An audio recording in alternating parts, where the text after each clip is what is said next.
All right, guys, welcome back to the channel. So recently, Ted Carr has made this video, What's Happening, Elise, Ravana, Tim. This is a video he actually released today. I'm responding to it, not live. I've already seen the video, but I do want to give some commentary because I don't think any of these three people are actually going to make a response to his video, so might as well step in here. I know Elise and Tim pretty well, and I've been going back and forth with Ted a little bit on his channel in the comments. We've got some other people jumping in.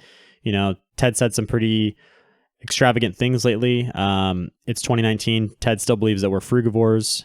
This is kind of insane. I understand that he's been doing it for 7 or 8 years, but I don't believe that even Ted thinks that everybody on the planet could or should be a frugivore from a health perspective, from a logistical perspective.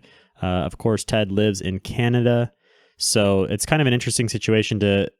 the most interesting place you could probably be a frugivore is a Canadian living in Canada. And of course, Ted has lived all over the world and has moved to more tropical climates, which makes sense from the frugivore perspective. I myself lived in Hawaii for 2 years. I lived that lifestyle. Frugivore was no more appealing to me there as it was in California. I actually probably have better access to fruit here in Southern California. Hence thanks to the modernization of travel and shipping and logistics and things like that. So let's get into the video. If there's an innocent animal right here and you kill it, is it right or wrong? It doesn't matter. It's irrelevant. It's right or wrong. There's an innocent animal and you kill it. The animal's not dead. How do you feel? So first, yes, animals are innocent. They don't want to die. They do feel pain. Some of them are raised for food, and whether they feel that pain or not is irrelevant to the fact that we need to consume them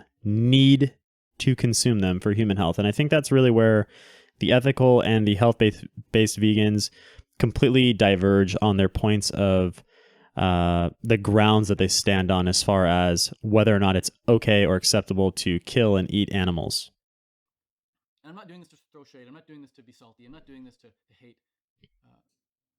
I'm doing this because I'm genuinely curious. I'm genuinely fascinated as to how somebody who apparently at one point seemingly had compassion, understanding, love for animals, and now no longer has that compassion, understanding, or love. So, okay, so this is a thing that ethical vegans like to do. This is one of their little zingers that they point out, is they always like to talk about the health benefits of veganism, and then they immediately they punch you with the right hand of the health, which is actually just the magic, the magician's hand, the sleight of hand, and then the left hand they come through and they punch you with the fact that you're now a murderer, rapist, torturer of animals. You no longer have compassion. They get you really thinking about the emotional status of things. They try and get you to forget about the fact that you are actually suffering on the vegan diet. You're malnourished on the vegan diet.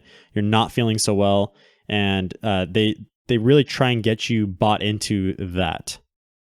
first question: what happened to the compassion? What happened to the love? What happened to the understanding that you once had for innocent animals? Okay, so it's not that the compassion left. It's that like I said, the divergence of ethical vegans versus health-focused vegans. So the compassion never left, but the compassion was always contingent on the fact that you didn't need to eat animals for health. So once you understand that you need to eat animals for health, this kind of throws the compassion out the window, because now you're not eating animals for luxury or taste or for the fun of it or any of these other things that ethical vegans try and make consuming animals about, because they try and still base their entire foundation of their beliefs on the fact that animals are unnecessary to eat.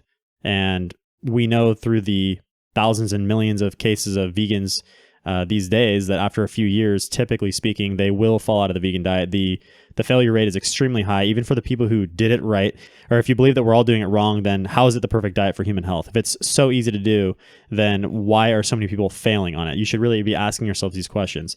And if you don't believe that I did it right, you should go back and watch my video, which I'll link below, on exactly what I was eating, and you'll see that that's just completely illogical. My chronometer's off the charts, all green. I did it for 4.5 years. If I couldn't adjust to eating plant fibers at that point, then they're probably not meant to be in my body. You then hang someone to do the killing for you, unless you're eating roadkill. But whatever. The question is, do you feel like a murderer for eating animals? Do you feel like a murderer if you're eating animals? No, because the animal is a prey animal. We've evolved to consume this animal. It is not our choice to consume this animal as far as what's nutritious or what's not nutritious to us. Of course, with our logical brains, our compassionate hearts as human beings, we would love to not consume a single animal throughout the lifespan of our human bodies. But we didn't choose to be in this body. We didn't choose how our physiology is made up. We didn't choose our digestive system. And unfortunately, suffering is a part of life. It's a part of human life and all life on this planet. So we are going to have to kill. Even vegans kill animals to sustain themselves. So short of killing themselves, then they are going to be causing suffering to other living beings just by sheer virtue of being alive. I've eaten enough animal products in my life to now deserve to be killed by electric chair. In fact, you don't deserve to be killed, Ted. Even though you ate animals for 18 years, you do not deserve to be killed. And I almost feel sorry for you saying this because you're so deep in the fruitarian ideology, and I really mean this as a friend.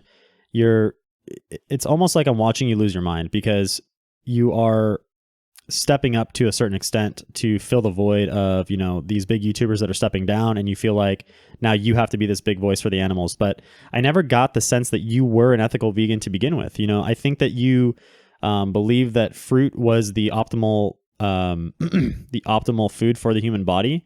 And I believe that you did or do feel good on this type of a diet for the time that you've been consuming it. So I don't think that you're this ethical guy. And I think that you are going to be going down a really dark place if you continue doing this. I would rather die today. I'd rather end my own life today by a bullet in the head, by hanging myself, than me having to go back and contributing to the bloodshed of animal cruelty. Okay, so here's the thing with this. You are actually contributing to animal cruelty just by being alive. Even you eating your bananas and you eating your mangoes and your papayas and your oranges, especially in Canada. Do you really think that the people who deliver you that fruit, that stock the shelves with that fruit, who pick that fruit, are all vegans? So no, you are actually contributing to a long chain of consumerism, putting money into the pockets of people who are not vegan, who are actually delivering you that fruit as the end product. So there's no way to avoid this. You know what I'm saying? So I really want you to consider this. I think it's possible for you to be healthy as a vegan.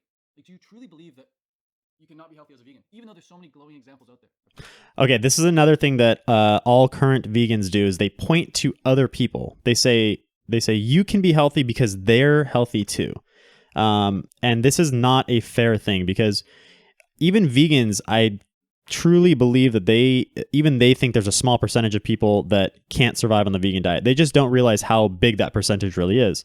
Me personally, I think that the percentage is something like close to 100% of people cannot survive at optimal levels long-term on a vegan diet. We're talking almost 100% of people.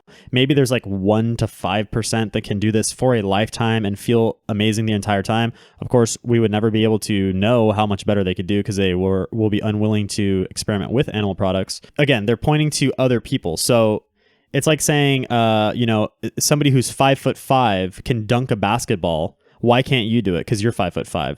Typically, like, they're the genetic outlier. If you're Muggsy Bogues and you can dunk a basketball at 5'5", that doesn't mean that everybody who's 5'5" should be able to dunk a basketball. They need to understand that this is an abnormality. To be able to eat fruit for 7 years, like Ted has done, is an abnormality.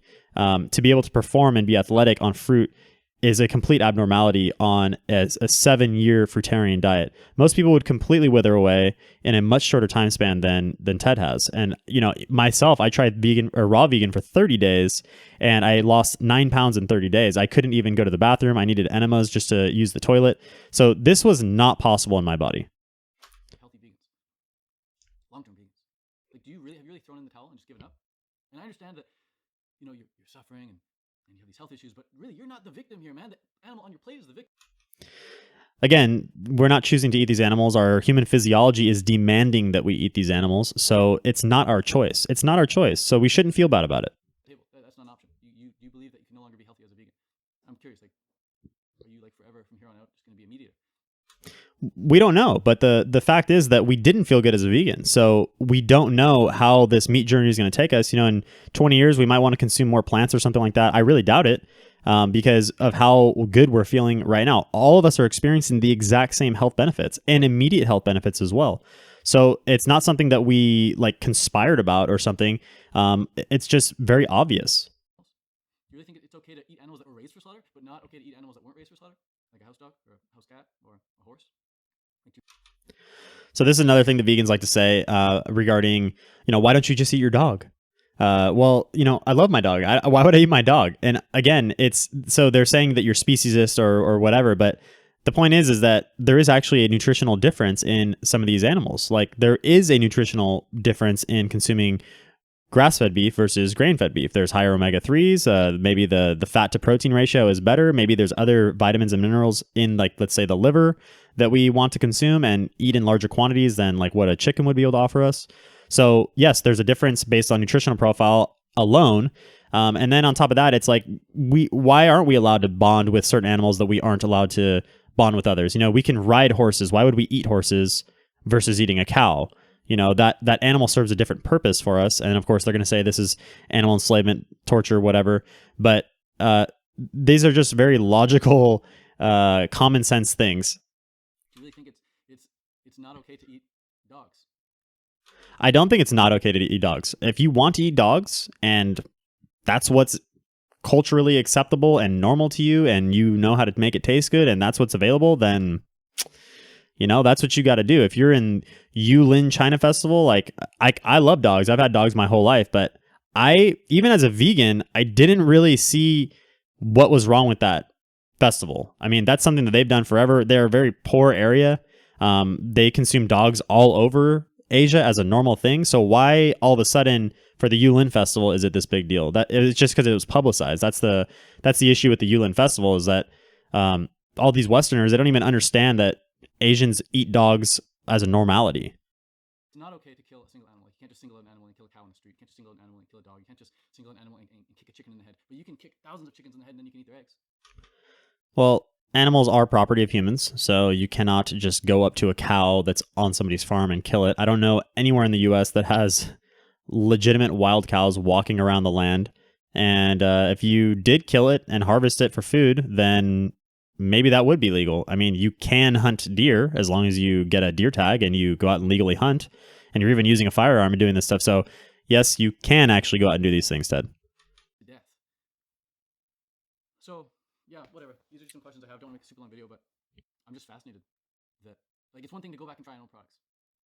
It's another thing to continue to eat animal products and then to promote animal products. Like this is just being honest and letting your audience know you found something that works for you, especially these people who have had ongoing health issues publicly. Like Elise has talked about her mold issues and all these other things.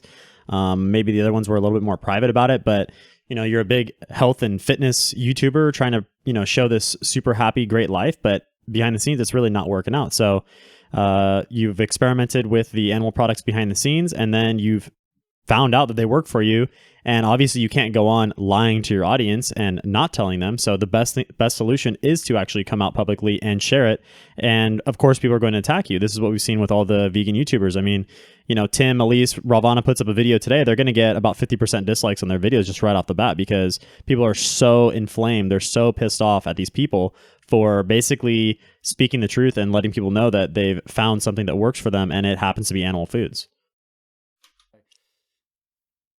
war kind of German, and you're against you're protesting against the slaughter of Jews, and then you decide, what, all these Jews that are in those concentration camps, they actually do deserve to die. They actually do deserve to be killed. I don't know how it's possible for you to go back to killing Jews. Okay, I see the parallels that he's trying to make here, but again, the killing of the Jews and killing of animals, although these similarities may be there in terms of how they're kept and maybe even how they're treated in some cases, there was no humanitarian reason to kill the Jews. So I don't understand how he can possibly make that leap of a reference there, because we're not consuming the Jews or doing anything with them. We're just simply eradicating them from the earth. Whereas with animals, we're not trying to create a genocide with them. We actually want to live in symbiosis with them. We want to create a situation where, especially in the grass-fed situation, where there's enough of them, there's enough of us. We're consuming them in a certain a certain amount so that we don't deplete them from the face of the earth, like what happened to the buffalo back in the day. And we understand this homeostasis, and that has nothing to do with killing of human beings.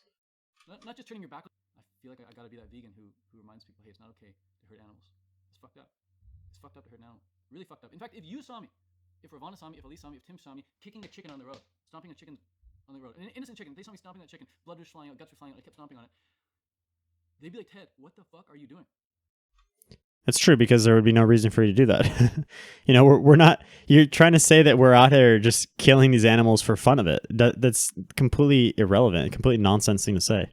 And yet they're happily now, Tim, Elise, Ravana, you're happily now, promoting the consumption of animal products. And I don't know how you justify it. I really don't know how you justify it.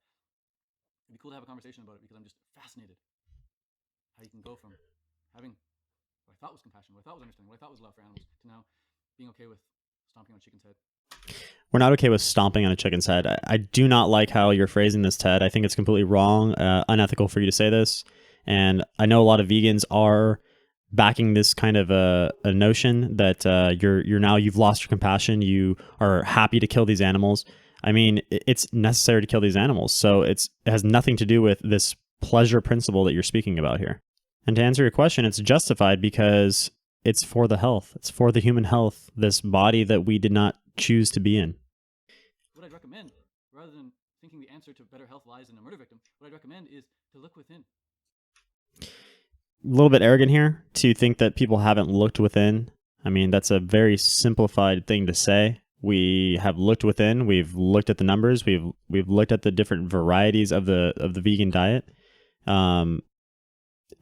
To assume that not everything was tried, or that we even had the energy to try other things at that point of our deterioration, I guess you could say, is a bit arrogant. Again, and just because you are experiencing good results, you claim anyway, that you are experiencing good results on a fruitarian diet, it doesn't apply to everybody else. And you shouldn't put that copy-paste onto everybody else. And to look at all the healthy examples of vegans out there. Talk with the vegan doctors. Have more patience. Try more things. Keep trying until you find a solution for your health issue. What if that solution takes 20 years? What if you're miserable for 20 years and you literally miss out on your life? What if your teeth are gone by the time you figure this out? Or I've actually talked to multiple people through YouTube, through my comment section, who've messaged me that said that they were almost about to get a colostomy bag until they switched their diet from a whole foods plant-based diet to a primarily meat-based diet. So this has helped their digestion so much to the point that not only did they reverse the need for the colostomy bag, they're doing fine now. There's other people who are on their deathbed. I mean, we're getting people all over the place. It's getting even hard to keep track of the amount of people that are recovering from their poor experience on the vegan diet. Don't keep trying before going back to eating animals. Keep trying until you find the answer. Because going back to eating animals should not be an option. Should not be an option. I hope y'all come back to eating vegan, man. You don't have to take on the label or whatever if you don't want to be associated with the vegan community, but I really hope that you stop contributing to the slaughter of animals. Ted, everybody contributes to the slaughter of animals, man.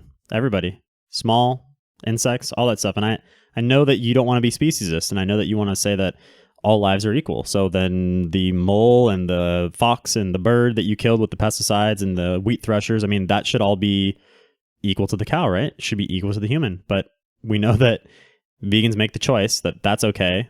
The grass-fed cow is somehow more sacred, even though it's going to feed more people, it's going to be healthier for the human body. It's a win all around.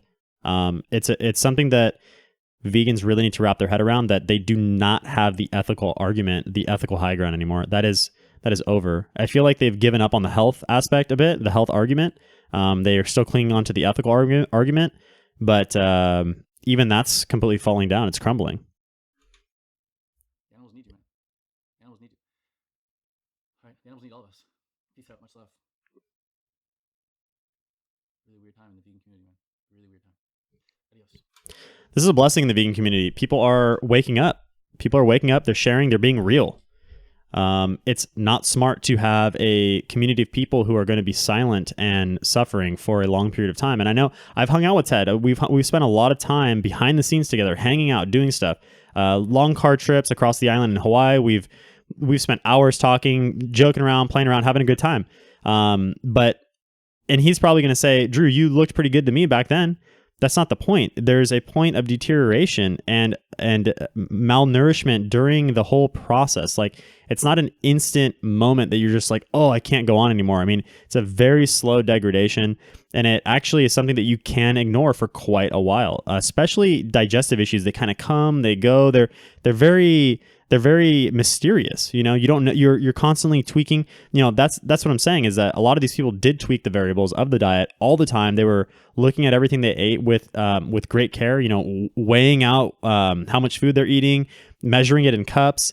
I've seen vegans that, you know, again, chronometer masters, measured everything, and were eating to a caloric amount and exercising every day, still have terrible digestion, still be anemic, still not be able to have their period without a patch. And I've seen this happen with several people. Like, when I went to Hawaii, I imagined that everybody there would just be like these beaming pillars of health, right? Everybody's vegan.